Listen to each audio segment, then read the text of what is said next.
जांजगीर चांपा में मिले 5 नए कोरोना पॉजिटिव मरीज। प्रदेश में एक्टिव मरीजों की संख्या बढ़कर हुई 10।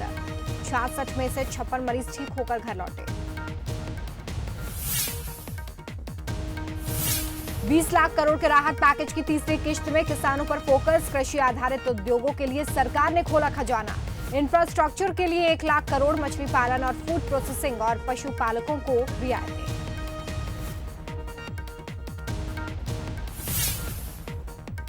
लॉकडाउन 4 को लेकर तैयारियां तेज। मुख्यमंत्री भूपेश बघेल ने केंद्र सरकार को दिए सुझाव। सावधानी के साथ व्यापारिक गतिविधियां शुरू करने की कही बात। राज्य की सीमा को अभी भी खोले जाने के पक्ष में नहीं सीएम।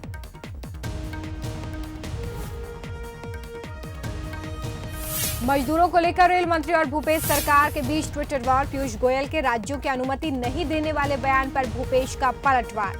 बोले, रेल मंत्री का बयान तथ्यहीन, राज्यों पर दोष मढ़ना गलत। छत्तीसगढ़ ने 30 ट्रेनों की मांगी है अनुमति।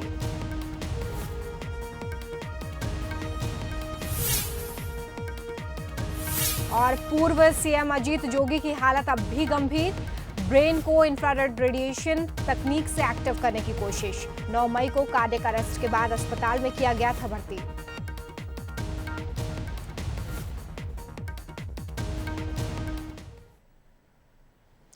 चलिए रुक करेंगे जांजगीर चांपा से मिल रही खबर का, जहां पर कोरोना संक्रमित 5 नए मरीज मिले हैं। सभी मरीजों को बिलासपुर के कोविड सेंटर में भर्ती किया गया है और अब प्रदेश में एक्टिव मरीजों की संख्या बढ़कर 10 हो गई है। तो देखिए, छत्तीसगढ़ में जहां पर लगाम लगती नजर आ रही थी, सिर्फ 4 एक्टिव केसेस रह गए थे, वहां पर एक बार फिर से नए मरीजों की पुष्टि हो गई है।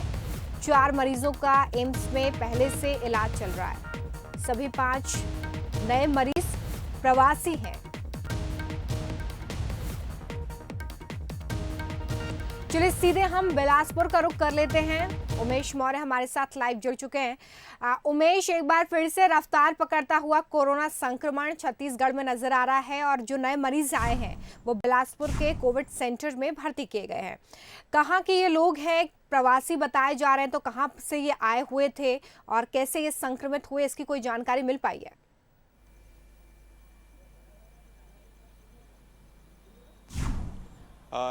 देखिए, ये 2 दिन पहले ही गुजरात से लेकर आए हैं। श्रमिक स्पेशल ट्रेन चलाई जा रही है, उसके माध्यम से छत्तीसगढ़ सरकार द्वारा लगातार मजदूरों को लाने का कार्य किया जा रहा है। जांजगीर चांपा के ये मजदूर हैं, इनमें से 500 ऐसे मजदूर हैं जो जांजगीर चांपा में लाए गए थे और इन्हें क्वारंटाइन किया गया था। साथ ही इनका सैंपल लिया गया था। जब कल इनके सैंपल को जाँच के लिए भेजा गया तो इसमें इनके जो 5 ऐसे लोग हैं जांजगीर चांपा के बमनीन डी ब्लॉक के रहने वाले, ये 5 लोग हैं, प्रवासी मजदूर हैं। इनका जो टेस्ट रिपोर्ट जो आया वो पॉजिटिव आया। इसमें 1 महिला और 4 पुरुष है। आपको बता दूं कि इससे पहले इसी कल के ही दिन और एक मामला आया कोरिया से। तो जो संख्या है कोरोना पॉजिटिव की संख्या वो 6 हो गई है। उसके 2 दिन पहले ही बालोद से एक कोरोना पॉजिटिव मरीज पाया।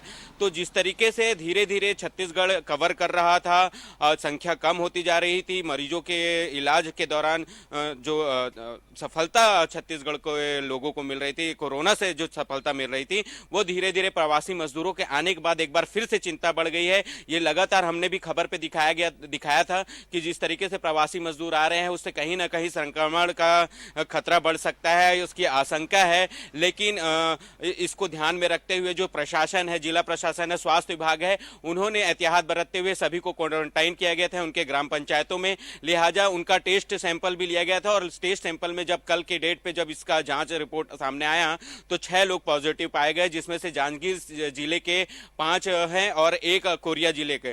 तो आपको बता दूं, जिस तरीके से ये मामला सामने आ रहा है, कहीं ना कहीं ये प्रवासी मजदूरों को लाने के बाद एक बार फिर से शासन सरकार की चिंता बढ़ गई है, स्वास्थ्य महकमे की चिंता बढ़ गई है। किस तरीके से अब जो ये मजदूर आ रहे हैं, आपको बता दूं कि ये आज के डेट पे 51,000 से अधिक मजदूर छत्तीसगढ़ में आए हैं।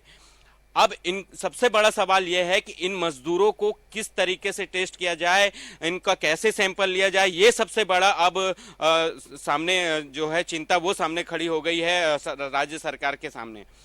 तो देखना होगा रोमिता कि जिस तरीके से बढ़ते मामले हैं उससे किस तरीके से सरकार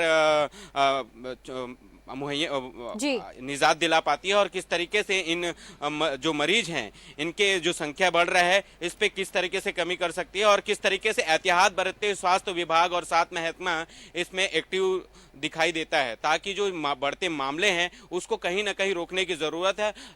जी ठीक है, बहुत शुक्रिया तमाम जानकारी के लिए उमेश।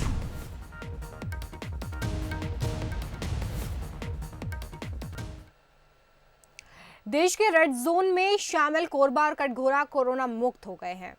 जिले के कटघोरा के कोरोना संक्रमित 2 मरीजों को एम्स रायपुर से डिस्चार्ज कर दिया गया है। इसके साथ ही कोरबा जिले में कोरोना पॉजिटिव पाए गए सभी 28 कोरोना मरीज स्वस्थ होकर अपने घरों को लौट चुके हैं।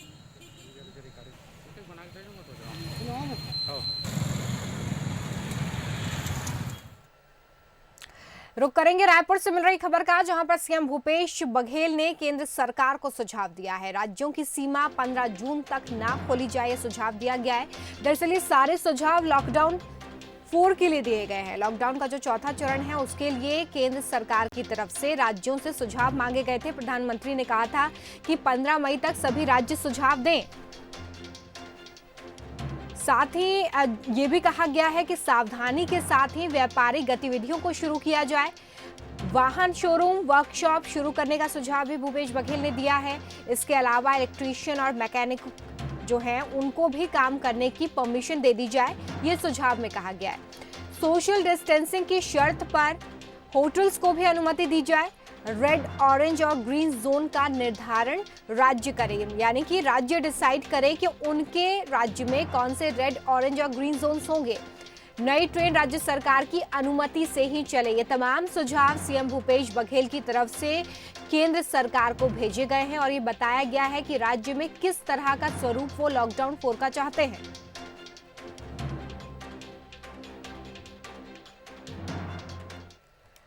प्रवासी मजदूरों को लेकर केंद्र और राज्य सरकारों के बीच में जमकर सियासत हो रही है।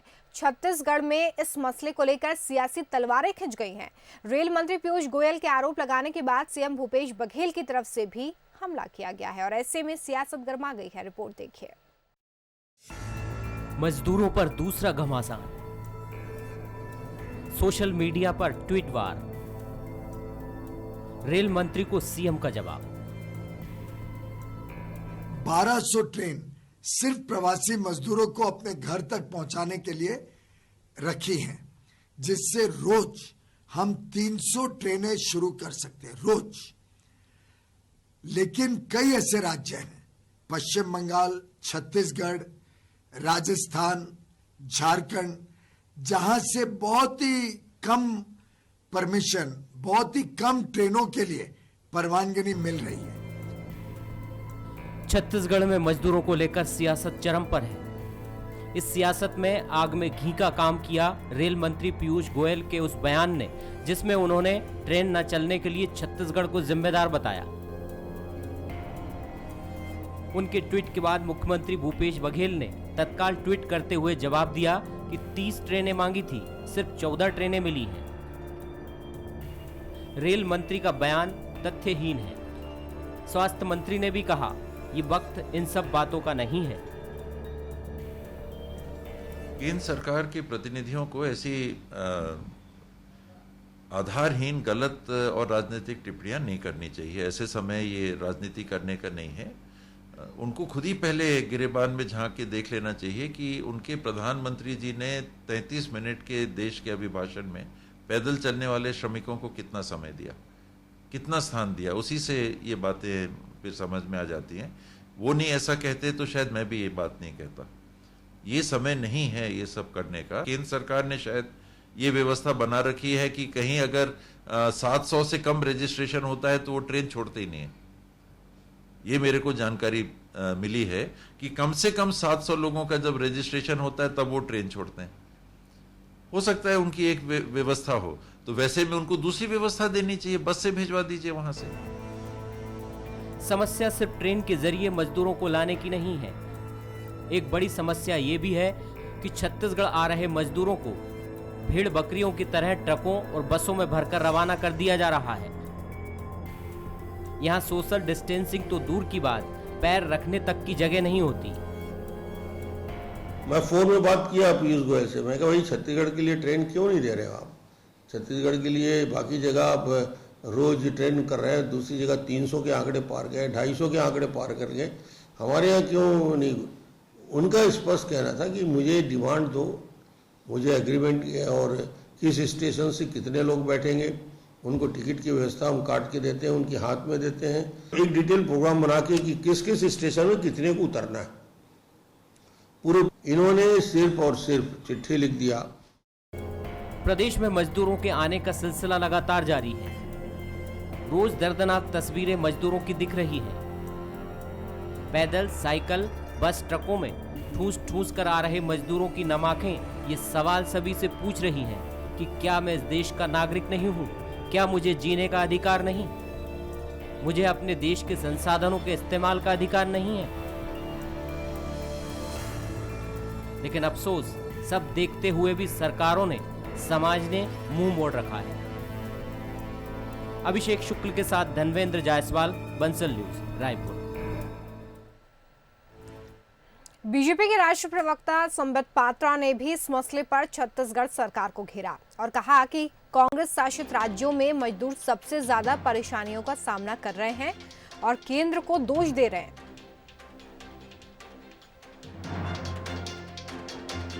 माइग्रेंट लेबर जिनको हम आज सड़कों पर देख रहे हैं, बहुत कष्ट सहते हुए देख रहे हैं, वो अपने अपने गांव, अपने अपने शहर पहुंच सकते हैं, मगर ऐसा क्यों नहीं हो रहा है?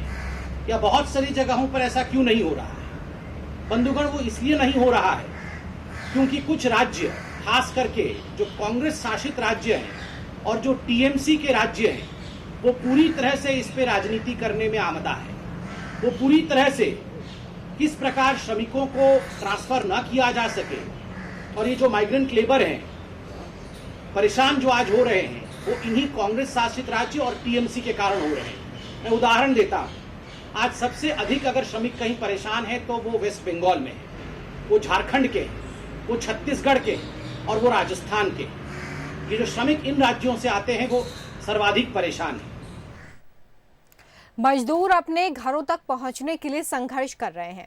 छत्तीसगढ़ के सरगुजा में फंसे बेंगलुरु के लोग साइकिल से ही अपने घरों की तरफ निकल पड़े हैं। वहीं सूरत से कोलकाता मजदूर बाइक से लौट रहे हैं।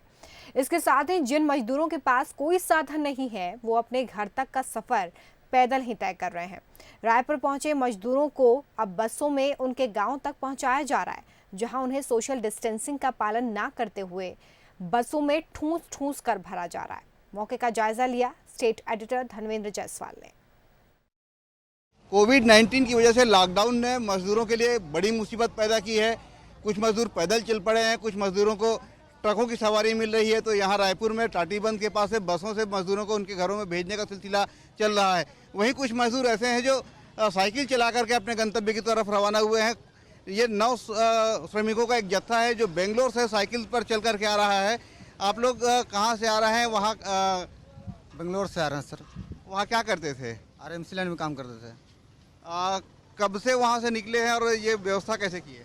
8 तारीख को निकले हैं सर, शाम को 7 बजे। आप लोग कहाँ जाएंगे? इधर अमेरिकापुर जाएंगे सर, वाड्रफ नगर, अमेरिकापुर से आगे। कितने दिनों से आप लोग वहाँ काम करते थे बेंगलोर में? 1 साल हो गया सर।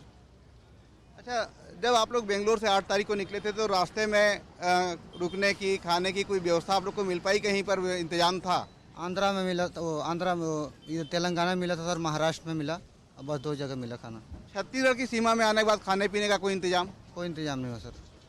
तो ये मजदूर बता रहे हैं कि छत्तीसगढ़ में आने के बाद इनको खाने पीने की कोई व्यवस्था इनके लिए नहीं हो सकी थी। कि इस तरीके की दिक्कतें आई आप लोग जब वहाँ से निकले थे? जी सर, हम लोगों को छत्तीसगढ़ में जो क्रॉसिंग किया, बॉर्डर पर क्रॉसिंग किया छत्तीसगढ़ का, हम लोग को कोई व्यवस्था नहीं मिला, खाने के लिए परेशानी हुई। रात रुकने के लिए कहीं कोई दिक्कत, कोई पुलिस वाले ने परेशान किया हो, कुछ किया हो? नहीं, रात रुकने के लिए कोई परेशानी नहीं। वहाँ कोई इनके रोजी रोजगार का कोई साधन नहीं था। इन लोगों ने अपने घर के लिए रवानगी दर्ज की, वहाँ से इन्होंने साइकिलें खरीदी और अब ये वाड्रफ नगर के लिए रवाना हो रहे हैं।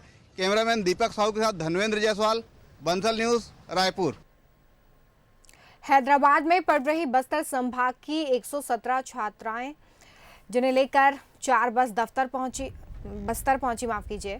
छात्राओं का कोरोना जांच के बाद 14 दिनों के लिए क्वारंटाइन किए जाने का प्रावधान है और ये किया भी गया। इसके बाद बसों से उनके घर तक उन्हें पहुंचाया जाएगा। छात्राओं ने चर्चा के दौरान ये भी बताया है कि उन्होंने जगदलपुर के विधायक के नंबर पर कॉल किया और उन्हें भी वापस लाने की गुहार लगाई थी। तब विधायक ने सभी की सूची तैयार की और इस संबंध में मुख्यमंत्री को एक लेटर लिखा था। साथ ही एनएमडीसी के सीएमडी ब्रजेंद्र कुमार से भी चर्चा की गई है। इस संबंध में विधायक रेखचंद जैन ने बताया कि बच्चों की इस वापसी में बस्तर के सभी जनप्रतिनिधियों की भूमिका काफी अहम है। तो हमको वहाँ से आना था, अगर हम वहाँ से नहीं आते तो हम चांसेस था हमको भी कोरोना होने का। हम वहाँ पे हॉस्टल में थे और फिर ना सैनिटाइज़र वगैरह यूज़ करते थे, बट मेस वाले तो बाहर जाते थे ना, तो चांसेस था हमको होने का, बट यहाँ के तो टेंशन नहीं है। इस लॉकडाउन और कोरोना वायरस महामारी के काफ़ी परेशान थे, उनको काफ़ी तकलीफ़ों का सामना करना पड़ रहा था। तो इनमें से एक छात्रा पायल कश्यप है, उसने मुझसे संपर्क किया, मेरे व्हाट्सएप में उसका एक मैसेज आया कि प्लीज़ हेल्प, है ना। तो मैंने पढ़ा, फिर उसको फ़ोन लगा कर पूछा कि कैसी बात है, क्या है। बताए हम लोग 117 बच्चे हैं, परेशान हैं, हम अपने घरों को आना चाहते हैं। तो इस बात को तुरंत संज्ञान में लेते हुए मैंने व्हाट्सएप ग्रुप बनाया, इन सब लोगों को जोड़ा और हमारे मुख्यमंत्री, संवेदनशील मुख्यमंत्री भूपेश बघेल जी को मैंने पत्र दिया, उनसे भी बात की। जो 117 बच्चे हैं विभिन्न बसों में आए, बस्तर के बच्चे जो 35 बच्चे हैं आज सकुशल यहाँ पहुँच गए हैं, बाकी सब अपने अपने क्षेत्र में पहुँच चुके हैं और वहाँ पर क्वारंटाइन सेंटर में रहने की व्यवस्था की जा रही है।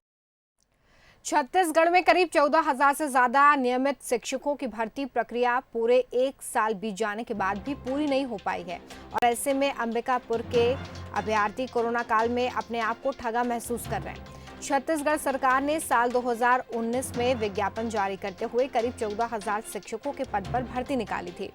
साथ ही परीक्षा आयोजित कर रिजल्ट भी जारी किया था। मेरिट सूची के आधार पर सत्यापन भी किया गया, लेकिन अब तक शिक्षकों की भर्ती नहीं हो सकी है। अभी पिछले साल सरकार के द्वारा 14,580 पदों पर नियुक्ति निकली थी, जिसमें बहुत से लोगों ने फॉर्म भरा, एग्ज़ाम दिया, उसके बाद काउंसलिंग के लिए बुलाया गया, पात्र की सूची भी आ गई, लेकिन नवंबर माह से लेकर अभी तक उसमें कोई भी प्रगति दिखाई नहीं दे रही है। शिक्षा मंत्री के द्वारा या मुख्यमंत्री के द्वारा भी कल जैसे फेसबुक लाइव पे उनसे सवाल भी किया गया तो उन्होंने उसको बिल्कुल डिनाई कर दिया या उसकी तरफ ध्यान नहीं दिया। जशपुर समेत छत्तीसगढ़ के कई जिलों में नौकरी दिलाने के नाम पर ठगी करने वाला बदमाश पुलिस के हत्थे चढ़ गया है। बदमाश कई सालों से लूट के दर्जनों मामलों में शामिल था। साथ ही नौकरी दिलाने के नाम पर लोगों से ठगी की कई वारदातों को अंजाम दे चुका है। फिलहाल पुलिस ने आरोपी को गिरफ्तार कर जेल भेज दिया है। थाना प्रभारी संतलाल ने ये बताया है कि पूछताछ में कई और मामलों का खुलासा हो सकता है। पहले सन 2010 और 2011 के आसपास में थाना पत्थलगांव क्षेत्र में एक बहुत ही ज़बरदस्त तरीके से ठगी करने का आरोपी विष्णु गुप्ता नाम उभर कर सामने आया था, जिसने पत्थलगांव थाना क्षेत्र, कासार थाना क्षेत्र, प्रतापपुर, बलरामपुर, जसपुर नगर और इसके साथ ही राज्य के कई जिलों में उसने नौकरी लगाने के नाम पर और इसी तरह के कई जालसाजी करके करोड़ों रुपए लेकर फरार हो गया था, जिसके विरुद्ध थाना पत्थलगांव में अपराध क्रमांक 99/11 100/11 और पत्थलगांव जीएमसी कोर्ट से स्थायी वारंट जारी किया गया। जांजगीर चांपा के सारागांव थाना क्षेत्र में बनाया गया क्वारंटाइन सेंटर बार में तब्दील हो गया है। दरअसल शासकीय माध्यमिक विद्यालय के बाहर से आए श्रमिकों को क्वारंटाइन यहां पर किया गया है, लेकिन वहां पर ड्यूटी में लगे कोटवार समेत 4 कर्मचारी शराब के नशे में चूर रहते हैं। इतना ही नहीं, ये क्वारंटाइन हुए मजदूरों को भी शराब उपलब्ध कराते थे। हालांकि शिकायत के बाद पुलिस ने सभी आरोपियों को पकड़ लिया है और महामारी अधिनियम के तहत अपराध दर्ज कर आगे की कार्रवाई शुरू कर दी है।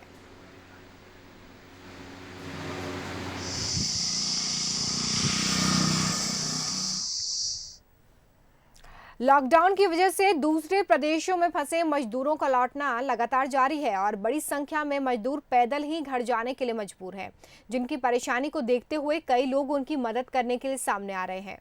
ऐसा ही कुछ धमतरी में देखने के लिए मिला है, जहां पर पुलिस ने विशाखापट्टनम से पैदल चलकर उत्तर प्रदेश जाने वाले 35 मजदूरों को खाना खिलाया है। आपको बता दें कि धमतरी पहुंचे मजदूरों से जब पुलिस ने पूछा तो पता चला कि सभी मजदूर पैदल ही आ रहे हैं, जिस पर पुलिस ने मजदूरों के लिए रहने और खाने की व्यवस्था की। साथ ही स्पेशल बस श्रमवीर एक्सप्रेस से उन्हें रायपुर भिजवाया।